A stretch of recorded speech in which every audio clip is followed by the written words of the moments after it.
السلام علیکم۔ آپ دیکھ رہے ہیں زہیب وائس۔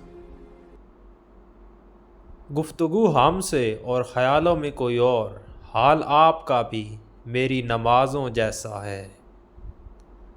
اے رنجش ایام مجھے غم بہت ہے، کچھ خواب تھے ایسے جو بکھرنے کے نہیں تھے، حقیقت سے بہت دور تھیں خواہشیں میری، پھر بھی خواہش تھی ایک خواب حقیقت ہوتا۔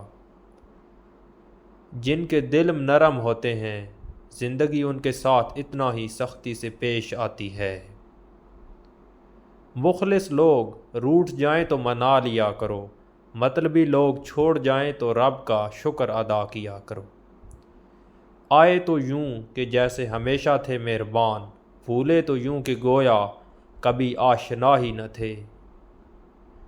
غرور کس بات کا حساب، آج مٹی کے اوپر ہیں کل مٹی کے نیچے ہوں گے۔ بات ختم ہوگی قبر کی مٹی پہ، ہم تجھے زندہ بھول نہیں سکتے۔ آج کا دن تو قیامت کی طرح گزرا ہے کہ کوئی کیا بات تھی ہر بات پہ رونا آیا۔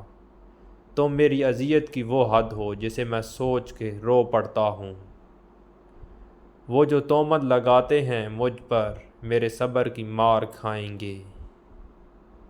زندگی میں کی جنگ اپنے بل بوتے پر لڑنی پڑتی ہے، لوگ صرف مشورہ دیتے ہیں ساتھ نہیں۔ اتنا روٹھ گیا ہے وہ مجھ سے جیسے کسی اور نے منا لیا ہو۔